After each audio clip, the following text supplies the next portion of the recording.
naman, ito na naman ang ating isang merienda, glutinous rice. Lalagyan natin ng kaunting asin at syempre, meron din tayong asukal.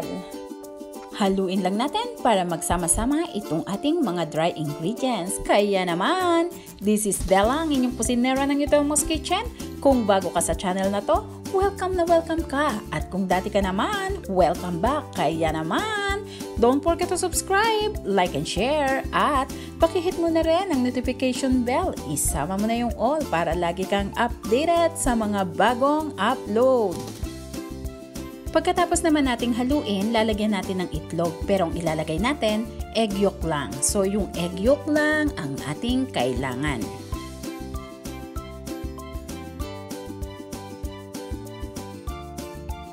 Lagyan din natin ng vanilya.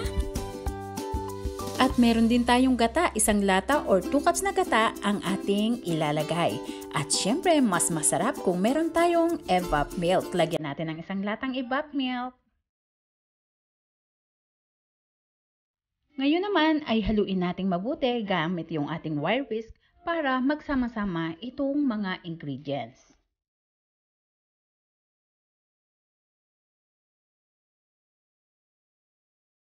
At kapag ganito na, pwede na nating isalang.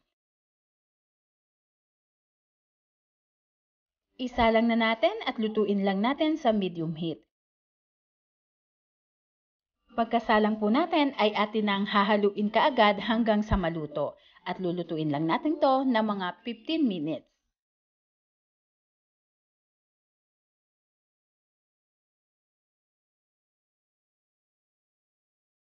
Continuous halo lang tayo hanggang sa makita natin na nag-i-start na siya na magbuo-buo.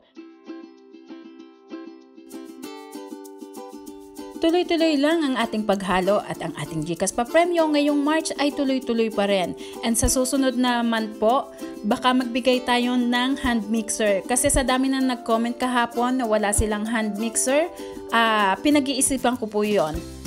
Para sa mga gustong gumawa nitong ating ibang recipe dito pero wala namang hand mixer, so baka this coming April, hand mixer ang ibibigay natin instead na GCash pa-premyo. Road to 50k na po tayo, kaya habang tumataas ang ating subscribers, tumataas din po ang ating papremyo. Kaya ano pa yung hinihintay nyo?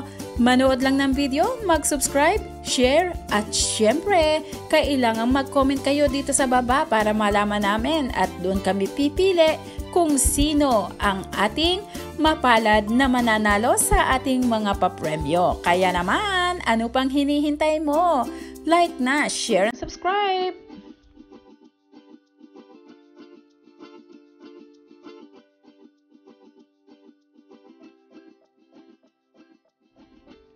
Kapag ganito na po ang itsura nitong ating glutinous rice flour, malapit-lapit na po tayong matapos. Hihintayin lang natin itong 2 minutes para naman maganda ang itsura nitong ating dessert.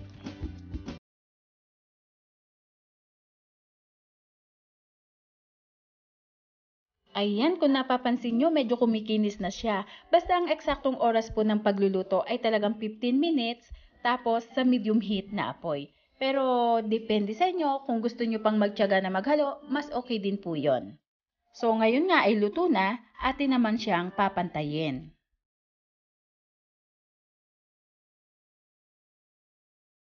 Ngayon naman ay ilagay natin sa isang tray. I-upside down natin sa isang tray, iwanan lang natin dito sa isang tabi at hintayin nating lumamig.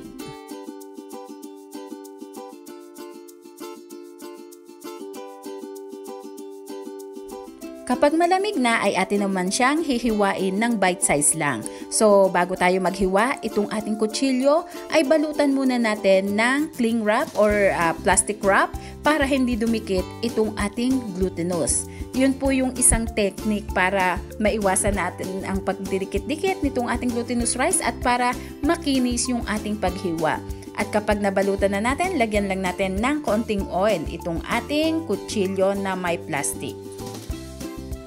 Ayan, at umpisahan na natin ang paghihiwa at sabi ko nga, bite size lang ang ating gagawin.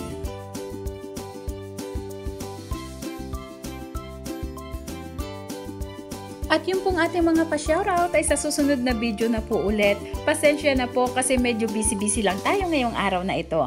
So ngayon pagkatapos nating i-slice ng bite size, ang isusunod naman natin ay ilalagay natin sa powdered milk. Pwede tayong gumamit ng Bear Brand, pwede tayong gumamit ng Alaska or Nido kung ano yung gusto nyo na mas masarap sa inyong panlasa. So ayan, ilagay natin, i-coat natin ng powdered milk.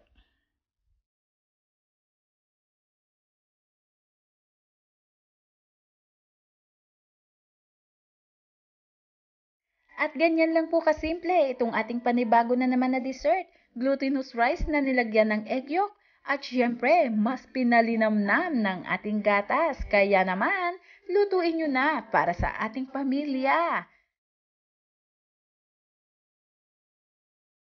And this is Bella again, ang inyong kusinera ng Yudelmo's Kitchen. Maraming salamat pong muli sa inyong lahat. Bye-bye at mag-ingat po tayo!